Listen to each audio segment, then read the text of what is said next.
It's almost 2023. Kind of hard to believe, actually, but that's where we are. We are at, we are, as we in November and approach the holidays, the normal thing that happens this time of year is the last few sales before the end of the year happen. There are very few new listings that come to market, of course, over the holidays. Who wants to list and sell their house over the holidays? But sometimes that happens. Some people need to get it done before the end of the year. And so typically inventory falls, available inventory falls. And this year, of course, the market's been so crazy. And the last few years, and it's been so crazy. And so we're really spending the time today looking at what we know now, what we can see for 2023, predictions as imperfect as they are, but we'll see what we can see already. We will share some local markets, and we'll dive into the data. There are a few things to think about that I've been keeping in mind as we look at what the real estate market might look like in 2023. The big question, of course, is what happens if rates stay over 7%. There is nowhere in my ability to predict was 7%. We started the year at 3% mortgage rates, and we imagined 4.5 or 5.5. But then all of a sudden we saw 6 and 7 and 7.25. Like, that's a very different scenario than I think anybody had on their scorecard, even people who were bearish on housing for that whole time. And there's a lot of folks who've been calling a real estate bubble for a bunch of years, but even those folks didn't have 7% mortgage rates as a variable. Nobody talked about it. And I certainly don't have an ability to predict mortgage rates. So we have seen, and I'll show you in the data, how we've seen consumers really sensitive at about 5.5% on the 30-year fixed mortgage. And when rates jumped over that in early September, it really put the damper on demand. And so I'll show you what that means, and therefore what that might look like for 2023. The big question is, how far will inventory climb? Inventory has been climbing climbed through all of October, which is very unusual. And this week it topped out, just ticked down a little bit. We'll see next week actually could tick up before the last gasp before the holidays. So we'll look at that and what that might look like. We have some other leading indicators for 2023 pricing, and some of the pricing leading indicators, what that tells us for the next year. As always, as we're going through the data, we like to try to help frame the conversation with talking to buyers and sellers about data, about the data right now. As an industry, we are taught to always be positive. And we're taught to frame the conversation as the market's great, even when it's not great. And so really the answer to these questions, the fears that consumers have, lies in the data. And it's in the data, and it's such that we say, here is the reality right now. And here is the best information we can give you to make good decisions right now. And so we're gonna lean into that as our strength in a market where a lot of people are very worried, and they need you to understand, be the expert for them. And then, of course, we'll finish the session with looking at some local markets. Some local markets are behaving very differently. The big pandemic boom markets the brakes have slammed way on, but a lot of the country, that's actually not true. So it very much depends on where you are geographically. I'm Mike Simonsen. I'm the CEO of Altos Research.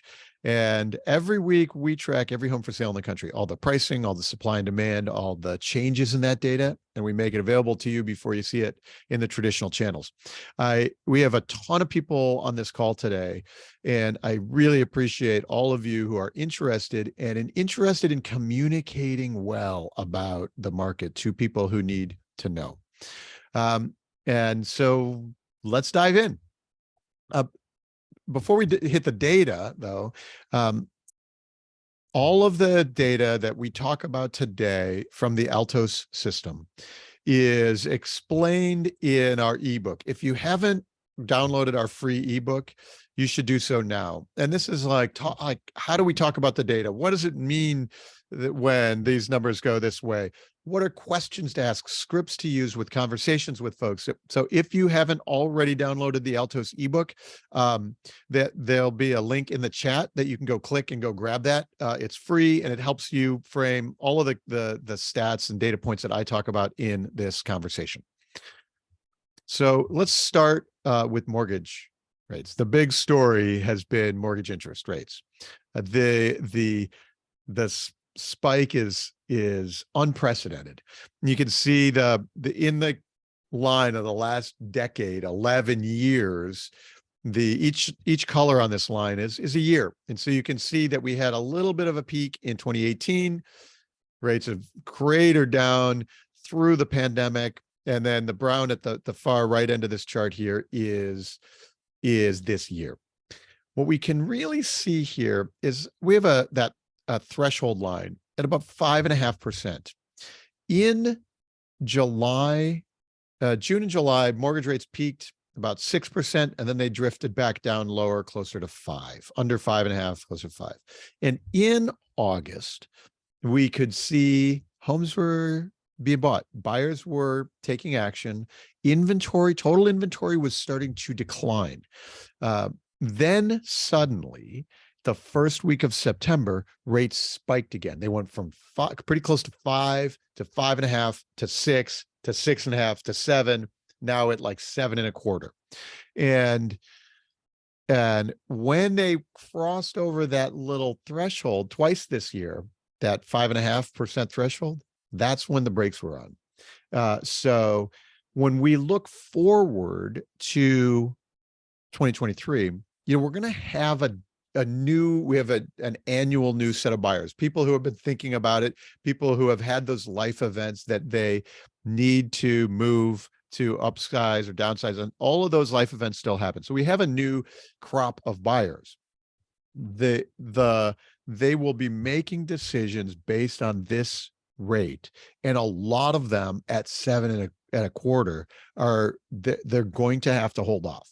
The affordability of the payments is just so far out of line from where it was even 8 months ago, 10 months ago. And so as we're looking forward, if we see mortgage rates start drifting down a little bit, that will be a bullish.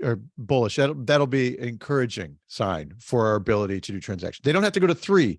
We noticed this transition level at about 5.5. But all of a sudden we're at 7.25. And so that hasn't shown any signs of turning back down again yet. So that's really going to be the factor that, and when we talk about forecasting the year, I don't have an ability to forecast mortgage rates. So the forecast will depend very much around what happens with rates. And we can see the impact in things like in inventory. So there's a couple of key points that I like to share with our inventory graph. So this week, 575,000 single family homes active, unsold, on the market. It ticked down a little bit from last week. So maybe that first week of November was our very first, or our peak inventory for the year. It's very unusual. You can see here in like 2019, how far down the curve, how far past the curve. We had 919,000 homes on the market at this point at the end of 2019. We could see that we're way past the curve of the top. The pandemic, the inventory fell pretty dramatically, obviously through the whole pandemic. And last year at this time, we only had 400,000 homes on the market. So we have significantly more homes on the market, 40% more than last year at this time. Still nationally dramatically fewer, 37% fewer than even 2019. This is starting to, though, be very local. And I'm going to show you some of the differences. Like the pandemic boom markets have hit the brakes the hardest, and most of those markets are back to roughly 2019 inventory levels, while much of the rest of the country, like the Midwest and the Northeast, are not. They're still at their pandemic lows. And that's a really fascinating dynamic, really strong. It probably implies that those the central and northeast markets are they're just behind the curve, and so probably inventory will build next spring. But it could be that we're just in this entirely different two different sets of markets. Different things happen in those local markets to drive that. So nationally, though, it's hard to see where big chunks, big waves of inventory are going to come, but we'll look at the forecast for the rest of the year and then for 2023 and see how it might play out. One of the interesting elements here is the rate of new listings. So these are the new listings that come to market each week. The dark red line here is this year.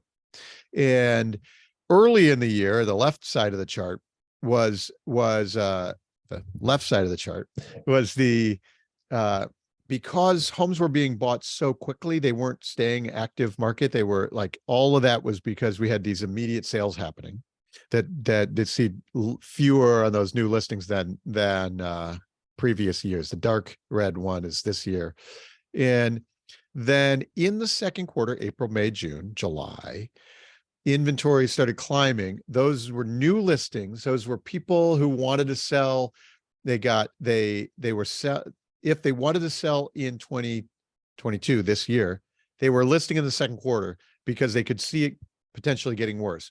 So for a while, we had more new listings this year than we had in previous years. So you can see right here in July, and then very promptly, July 4th, inventory dropped, new listings dropped, and we're back down fewer new listings. And this phenomenon is because sellers who have their ultra cheap mortgage don't have a reason to sell. There's no impetus. There's no option for them to move up or move down and give up their really great rate. This is a dynamic that's going to be fascinating to watch in 2023. So we have fewer new listings now. We have dramatically fewer sales, but also fewer new listings. So inventory has been rising because demand has stopped, not because we have a surge of supply. And if we get into 2023 and the economy is dramatically worse, people start losing jobs and can't get new jobs, then there will be some inventory growing in those environments. There'll be very few distress sales, at least until 2024. Distress sales meaning I've lost my job, now I'm behind on my mortgage, I'm upside down on my equity, and now I have to sell or short sale. And so it takes a long time for those to work through the system to become inventory. So that's probably 2024 rather than next year. But what's going to be fascinating is to see how many sellers are in the spring who say, yes, I've got a good mortgage, but it's time to move. And I held off last fall and now I'm going to do it. I'm going to move anyway. Or do they say, I'm moving, but I've got my payments are so low that it's a good time to be a landlord, and I'm just going to keep that property for rental. That's my suspicion. Happens a lot, and it's why I suspect that the new listings rate is going to stay lower than it has in previous years. If in, say, January, February, it climbs above previous years, that's going to be a signal for the rest of the year. As of right now, it looks like we're going to have low listing rates, which will help keep inventory from climbing dramatically. But let's look. These are the same inventory curves, except now each line is a year. And each year we generally have fewer and fewer homes for sale in the country over the last decade, because more and more of those homes were turned into investment properties for rent and not resold. That happened dramatically during the pandemic. And then the dark red line is this year. And this is the inflection point at September 1, right in the middle of the dark red line here. That is when rates spiked, all of a sudden people stopped buying and inventory started building up. And it's really unusual for inventory to build up late in October. That like never on our list, except for maybe back in the bubble burst. Like it's a big deal. So the dotted line is what we forecast for the rest of the year. We are expecting inventory to tick down each week for the rest of the year because it's Thanksgiving, it's Christmas, like that. There are fewer people doing home transactions, and the ones that are on the market, if they're not selling, a lot of them get withdrawn and say maybe we'll try again in the spring. So those will come off, and so active inventory will very likely fall. It will fall less quickly than any of the other years we have in our recent history. You can see that each of the years' curves falls pretty dramatically November and December. And the dotted line curve is a pretty flat curve here, meaning we're forecasting no pickup in demand while rates are this high. And, if we're lucky, rates tick down before January when the market resets. So this is each year. The dotted line is a forecast for the rest of the year. What I've got now is this is one scenario for what inventory might do for 2023. And when we ran the math, assuming that inventory climbs in the spring, early in the spring, and more steeply than other recent years, you can see that each year, like many of the years, inventory still declines until early March before it starts picking up, or it's flat. But what we're forecasting is we assume that those new listings are hitting the market. They're not selling very quickly, and therefore inventory is building right away. And then in the second quarter, when we have peak listing time, we have more lists. And so, we're forecasting at a rate of new inventory listed that we saw this year, for example. And so the curve is very similar to the dark dotted line here is similar to the 2022 curve, which is the light red line. And then all of a sudden you see, if that's the case, we could get very close to normal levels of inventory in the late summer of next year. And this is without forecasting any major like waves of foreclosures or distressed inventory. This would be things like, you can imagine the investors who've been building their portfolios and the iBuyers and people who've been buying homes a lot in the last bunch of years, starting to try to unload some for some liquidity, and that would help build this steeper inventory build in May, June, and July next year. So it's the first time we sat down and ran that math, but it's a scenario where you could really see us having significantly more inventory by the end of the year and almost back to those the previous normal levels. Now, that should be noted that the previous normal levels of 2018, 19, those were significantly lower than even 16 and 15. Inventory keeps dropping because we keep putting more and more homes into investment properties. With rates at 7%, one of the things that happens is that when rates are at 3% and you go to move, upsize or downsize, at 3%, it's really affordable to keep two properties. Keep the first one for an investment property, and you double up. When rates are at 7% on one of them, now you're more likely to sell the 3% to help make the payments lower on the new one. In other words, the higher rates actually lead to greater inventory listings, more listings, because there are higher rates. It's less of a good deal to keep it and not sell it, even though it's a good deal to keep it. So that's why we can imagine a scenario where inventory climbs pretty rapidly in May, June, July, and then ends the year pretty close to where it had been and kind of erases the whole the whole pandemic super craziness. It's still fewer homes than normal. There's still going to be a lot of folks who are in the market with their investment properties with rents that are significantly good cash flow on the ultra cheap mortgages.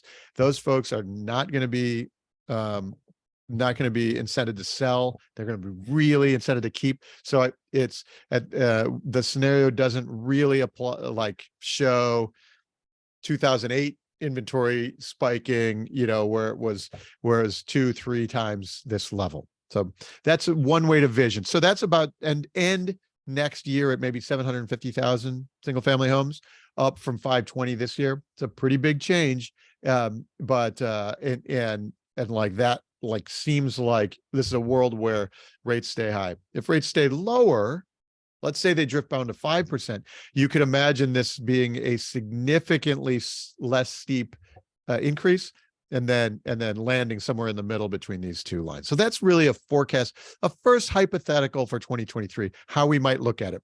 It's significantly better for buyers. So the selection for buyers is all of a sudden reasonable.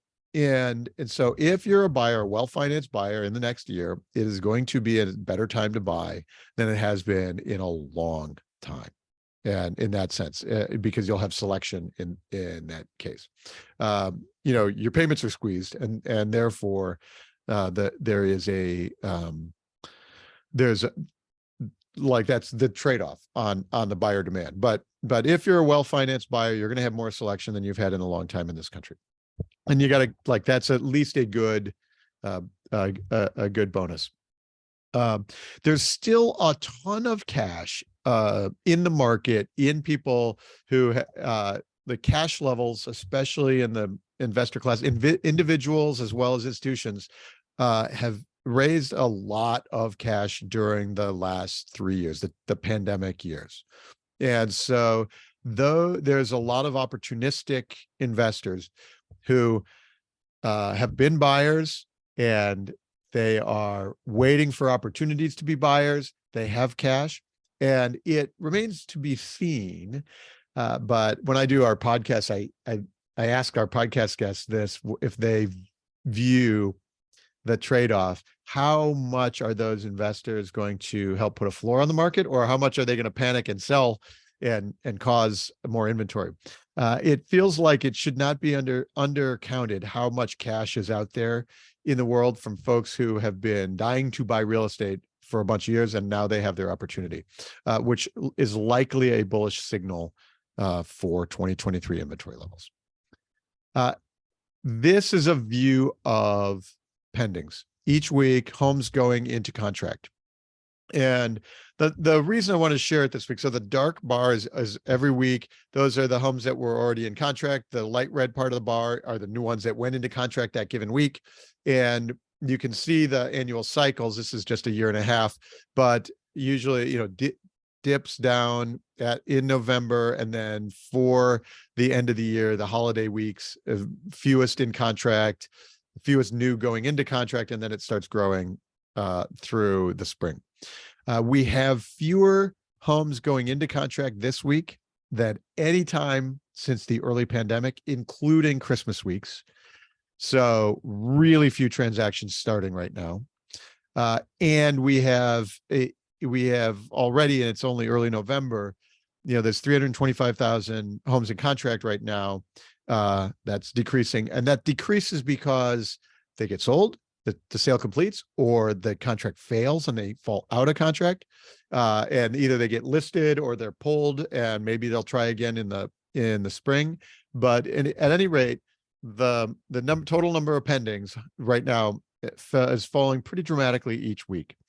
It is less, about a third less than last year at this time. So 450,000 homes in contract in this moment last year, and only 325 right now. And so and this is single family homes. And so you can see that that's going to keep falling because it's the holidays.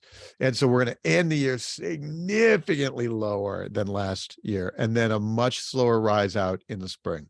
And that is, so this is us, showing rising inventory is a function of demand, not of supply.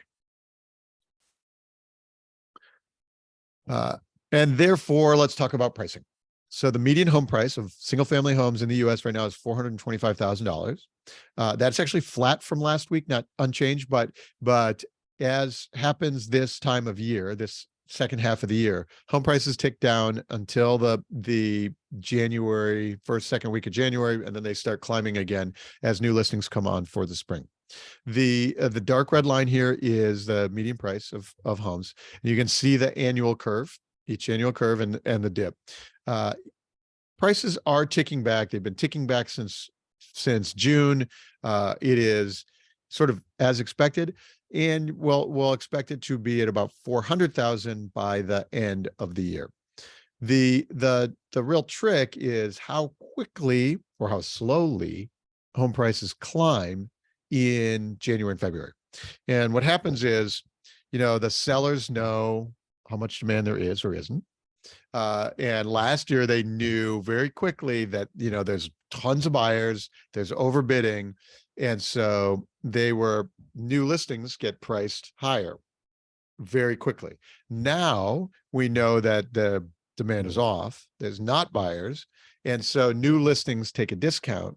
And the question is, how quickly in January and how steep are those new listings? And in this chart, the light red line is the new listings each week. So the cohort of properties that come to market that week and where they priced. There's a first January dip on that very dramatically each year. And then we have some new listings in the middle of January, starts the new year, they get priced up. And what we can do is infer from the changes in second, third, fourth week of January, early February, we can infer where prices are going to be for the whole year. This year, we could see that it was going to be a 10% up year in home prices, which we've been kind of saying all year long. And that's really where we're gonna settle in. So, prices ended last year at about 370 or 360 something, and we'll end about 400 this year. It'll be about a 10% home price increase.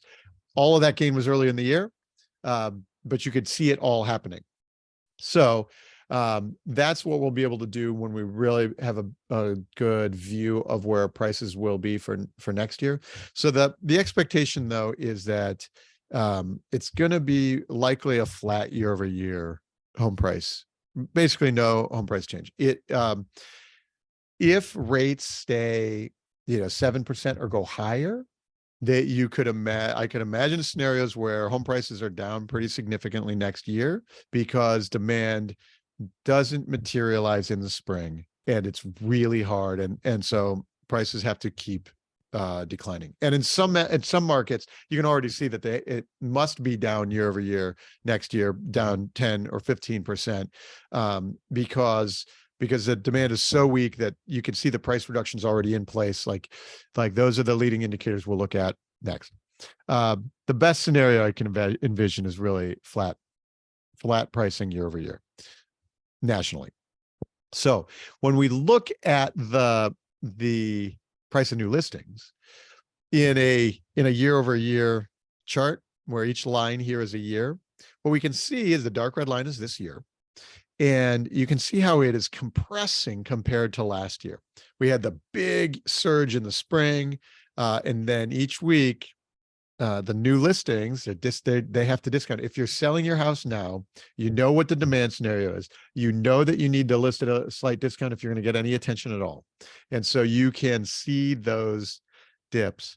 And so, in the price of the new listings, this is a leading indicator of where the whole market's going to be next month. It's where the contract properties go in the month after that, where the sales happen a month after that. So this is like 3-4 months ahead of where the transactions are going to be. And you can see how the top red line is compressing with the light red line from last year.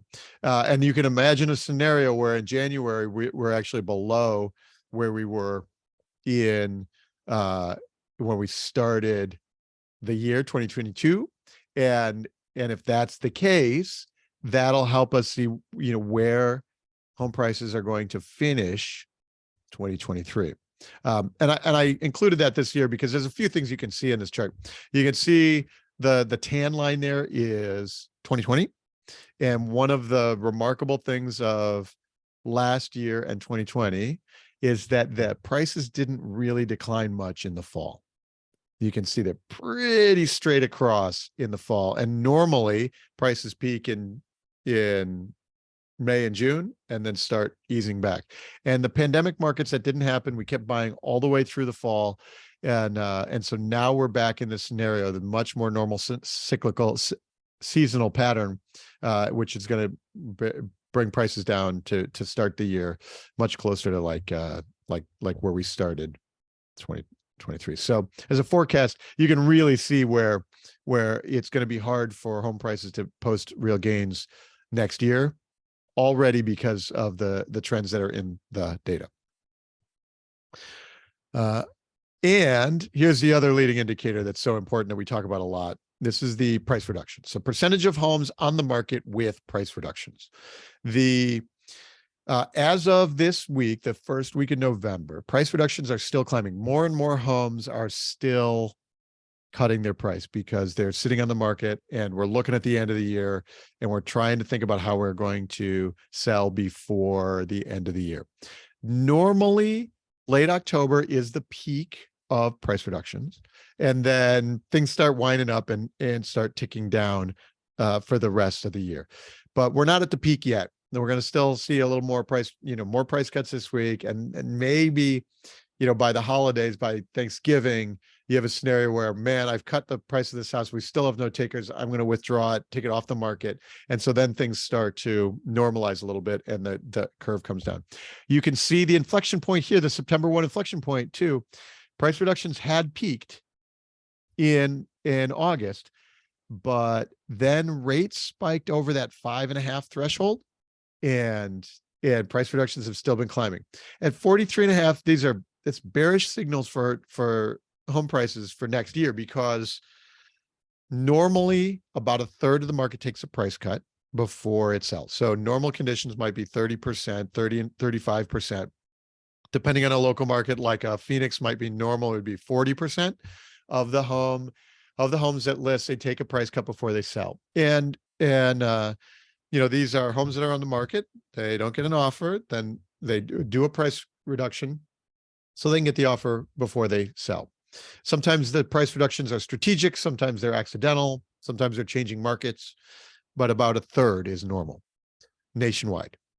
And when we're at 43.5%, it's because demand is significantly softer than normal, and sellers have to reduce their price.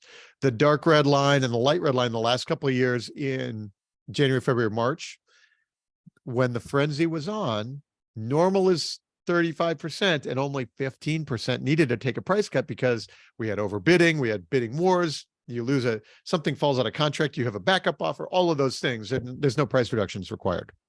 And so this is a dramatic change, but because it's now in the mid 40s, it's like these are homes that are on the market now that even if they get an offer in December, they close in January. These are 2023 sales that you can see right now that are going to be price cuts. Now, a lot of these folks are doing price cuts from really high elevated levels. They have a lot of equity.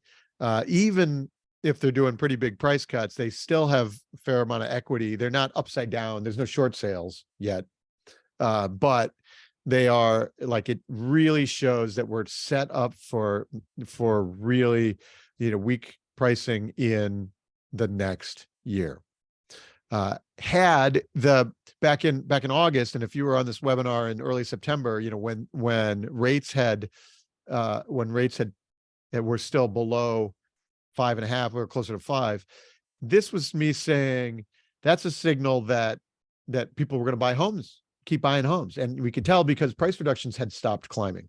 But then when rates spiked, the math changed and the story changed very dramatically. And you can see it right here. So, we can keep our eye on this. We'll watch this reset in the spring and see, it's going to start the year in this 40% range, start the year there. And so how do price reductions act next year will largely depend on whether rates stay, in the 7s, 8s, or if they fall back down under 6. Okay, let's do a quick share of the local markets the different regions by price reduction. And I've been sharing this one. This is our Altos platform. If you are familiar with the Altos data, but you don't use Altos reports with your clients, this is how you do it with the Altos system. If you are interested in using the Altos system, go to altosresearch.com, book time with our team so that you can get a demo. You can talk about the data in your local markets, but click through, and I'm sure we'll share a link in the chat to go and get your demo. This is the Altos Advanced Analytics platform. We are launching in beta next week. It'll be available to Altos premium clients, and which generally means you have at least a county of data to work with. And it allows you to build your own analytics to do things like comparisons. I have here a comparison chart of all the metros ranked by price reductions.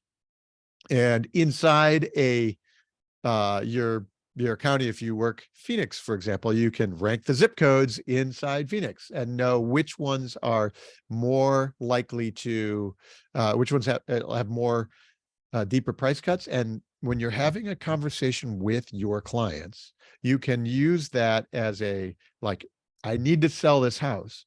Let's talk about where we're going to price.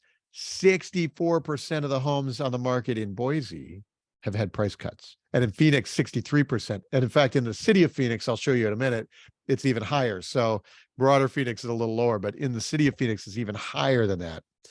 So these Boise, Phoenix, Austin, all the Utah markets, Colorado, these were all the inbound, the pandemic markets, the big moves from the Northeast and from California. All of those markets, you can see the brakes slammed on. And those markets were very easy moves, very easy to overbid when rates are at 3%. And if I have to overbid by $100,000, it doesn't impact my payment very much. But now with rates at 7.25, it impacts my payment. I have to think about it very quickly. And so that's why we have these dramatic price reductions in these West US pandemic destination markets. Tampa and the Florida ones as well are there. The Texas markets, all of the usual suspects. Interestingly, in Florida, Miami is significantly less under pressure than the rest of the state. That's a pretty fascinating trend going on there right now. So we can see these, and where we are, the early September price reductions had topped off, rates jumped, price reductions started climbing pretty rapidly. 64%, above 50% is really bearish for future transaction prices. Half of the market has taken a price cut. And so we can see these are all pretty dramatic price reductions, meaning there are fewer buyers and those prices are adjusting down right now. And we'll come back and I've got a few local markets open. We'll show price reductions and inventory trends locally there. We'll do a few more data points and then we'll switch back to the local markets.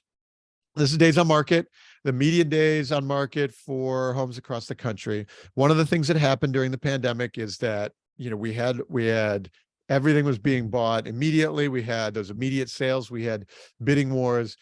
And so we had these record low, 3 weeks median days on market. Half of the market is going in less than 3 weeks. We're up to 56, 58 days right now. It's two months. Normally back into the old times where we would be 2.5 or 3 months right now. Days on market climbs through January. And then as the spring inventory comes in, the days on market starts falling again. So rising pretty quickly. We're further longer than last year at this time, of course. And then it'll start. And we can also see it at a price range level where the demand is by watching the days on market at the price range level. I'll show you that in a second. These are the price range. So in the Altos data, in your Altos reports, we do every geography in 4 price range segments. The high end of the market may be behaving very differently from the low end. right now, you can stack these. So the high end of the US is, $1 million homes, 70 days.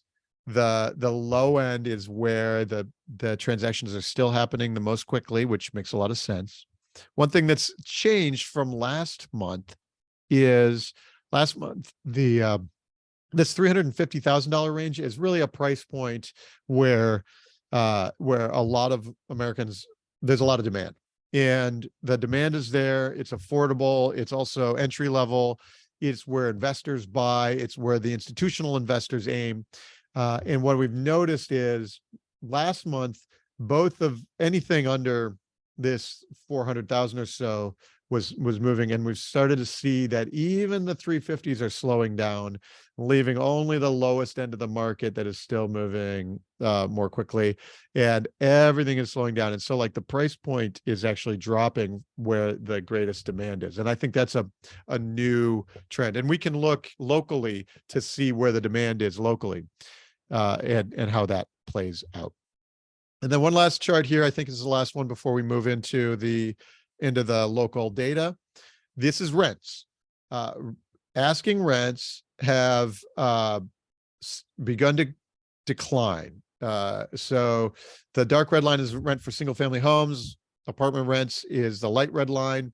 And we could see we had a big change. So it's still up 10% year over year from last year at this time, but starting to ratchet down this fall.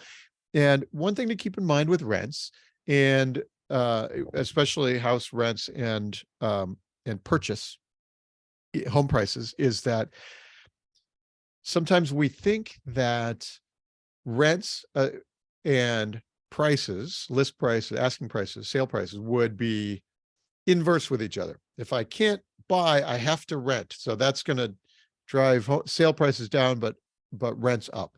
It turns out that's not true. They work together, and they are together because I'm not making a buy versus rent decision. I'm making a move out or don't move out, form a new household or don't form a new household decision. So when the economy is uncertain, I am less likely to move across the country, or I'm less likely to move out from mom's basement, or I'm less likely to, kick my roommate out and buy and go solo. So all of those things happen at the same time rather than opposite each other. And so we can see that, it's starting to happen in rents too. Rents are still very elevated. And so for people who are locked in, investors who are locked in with their super cheap mortgage, they're still cash flowing very well. And it's also why, as I mentioned earlier, it seems unlikely that you're going to have a lot of investors flood the market in the next year, even though we'll see some, and that will add to inventory. As I mentioned earlier, if you need to understand the data, how you talk about the data, help phrase it in the ways I phrase it, we have an ebook from Altos. It's free. You can go use it. There's ideas, the scripts, how to talk about the data. There's a link in the chat. Lael and Jeff from Team Altos are in the chat, and you can drop the link in there and click through and get that. And so all of the stuff I talk about is in that ebook. All right, let's switch back and do some local data. Here's an interesting one. So Phoenix is one of the ones that's most dramatically hit.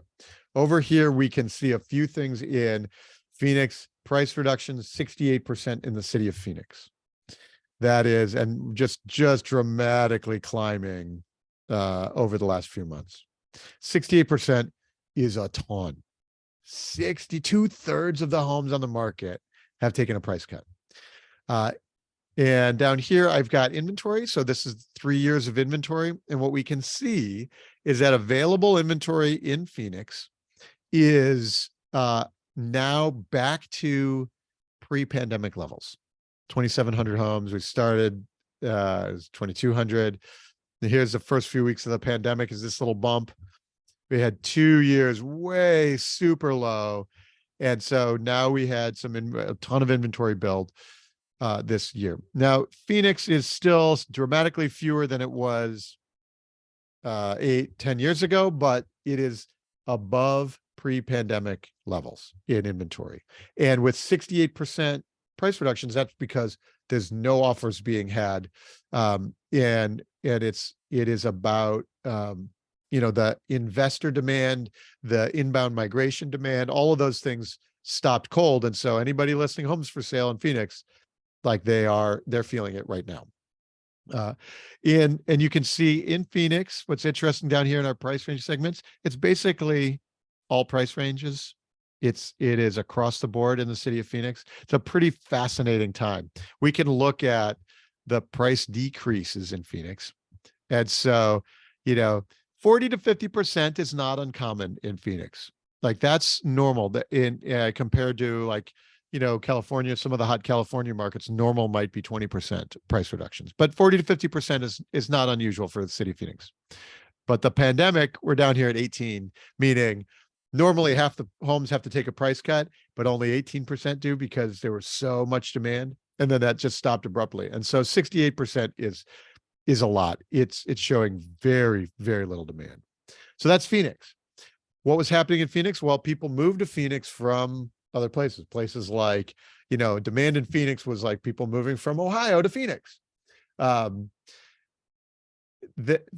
Places now in Ohio, like for example, Cleveland is very different. So this is Cleveland, and let's look at inventory in Cleveland. So Cleveland is inventory. Here's our pandemic lows. And it's basically about the same. It's a little bit higher than it has been, but it's not a lot. And it's significantly fewer than it was in 2019. And so this is because demand in Cleveland wasn't driven by inbound migration. It wasn't driven by a lot of the big institutional investors. They're buying in Phoenix, not in Cleveland. And so when that activity stops in Phoenix, the inventory builds. In Cleveland, there's no impact. Now, this is what I was saying, that next year we can expect inventory to build and get us closer to recent normal times. With rates at 7%, like it's fewer, it makes sense for fewer investment deals. That like brings supply to the market, and that's going to happen in Cleveland. It hasn't happened nearly as dramatically as it has in like the boom markets. So that's really the one of the reasons that when we look at the national level, we're still far below normal, because a lot of the country is far below normal, even if Phoenix is back to normal level. We have the price ranges here. One of the things that you can see in a place like Cleveland and a lot of the like central and northeast, the Rust Belt markets, is that the super low end stuff, the stuff under 100K, actually is the slowest to sell, because those are typically like messy properties. They're not great investment property. Like there's a lot of problems with those. There's 100-year-olds. Homes is the oldest ones on here. So you can see that actually the slowest part in a place like Cleveland is the low end of the market, where nationally the fastest part is the low end of the market. So that's Cleveland. Let's look at Denver. So Denver is one of the other boom markets, and let's look at the inventory of Denver. So Denver is, went from, this is city of Denver, and during early this year, only 150 single family homes we started the year in all of Denver. We're back up over 1,000. So we're back up to sort of normal levels 3 years ago, pre-pandemic levels. And we can feel it. And here's our price reductions, right? So Denver is an inbound price reductions, inbound migration place. And so normally Denver is, 40 to 50% is normal. That's okay. This year, 12%. And so this is the pain we feel, is the going from 12 to over 60%. Over 60% of the market, like that's bearish for transaction prices. Like prices have to come down in the future there. I mentioned Miami. So here's inventory in Miami. So many of the Miami markets had, many of the Florida markets are among our, hardest hit, the slowest ones in that, because they are the They're destination inbound from a lot of all over the country, the Central Florida, Tampa, and Orlando, and places like Jacksonville. And so their price reductions are way up. But Miami inventory is still pretty in the pandemic lows. So here's 2 years ago, and significantly fewer, 18,000 there, and on 10,000 now. So significantly fewer homes for sale in Miami. This is city. This is the whole metro here. We can look at the high end of the Miami metro, and you can see that that is slowed dramatically there, and that's something to keep in mind. So like Miami, because the ultra high end is, can be very price sensitive, you can see that slowdown in the market there. But overall, and let's look at price reductions for Miami. So starting to kick back up, over 40%. This has implications for the future, right? So now price reductions are kicking in. It's likely that inventory for Miami is going to start catching up with the rest of the state, whose inventory has already started building. And you can see it because we know that price reductions are now above normal for Miami, and therefore that is, as a leading indicator, gonna be bearish for pricing and to tell us that inventory is going to grow. Let's do, I brought up Minneapolis as another one of the markets that is still at pandemic lows of inventory. Here's Minneapolis. We're right about a little more than we were last year at this time, but still fewer homes than at the beginning of the pandemic, and significantly fewer than pre-pandemic. So you can see, again, Minneapolis is not an inbound destination like Austin and Phoenix and Vegas. And that's why it's significantly easier, resisting the more dramatic adjustments. We can see where the action is too. Under 300K in Minneapolis is still moving pretty quickly, where the high end is slowing down pretty dramatically. And then with price decreases here starting to be higher than maybe normal. And so this indicates, like Miami, that a place like Minneapolis is probably going to start its inventory build just later, in 6-8 months after places like Phoenix and Austin did. So we can see the slowdown here. And look at this. Here's where rates jumped, and here's what happened with price reductions in Minneapolis. Like the market was, they were topped out, people were buying their homes, and then rates jumped over 7, and all of a sudden price reductions started climbing late in the year. And that's a big indicator for what's to come for Minneapolis. Like you can see it. It's sort of escaped a lot of the panic so far, but you can see it here at 7%. It's a real challenge. All right, that's the data we're going to have for right now for the local data. You can get started today. We never have time to do all of the local markets, but if you're sitting here going, Mike, can you share my local market? The answer is yes. Go to altosresearch.com, book time with our team, take a look at the local markets, look how you can do the communicate with your clients about what's happening now, what we can already see for the future, for people who are on the fence or needing some help deciding. Buyers are going to have more selection. Sellers are going to have pricing pressure, especially as rates are here. So we should act accordingly. So go to altosresearch.com, join us, because the data is what people need to understand is happening. That's all the time we have for today. I appreciate you very much, your attention and your energy with us. We'll talk to you next week. And if you're an Altos premium customer or want to be, join at the premium level so you can have access to the brand new advanced analytics product that's coming, starts next week. And it's working really great. Thanks, everybody.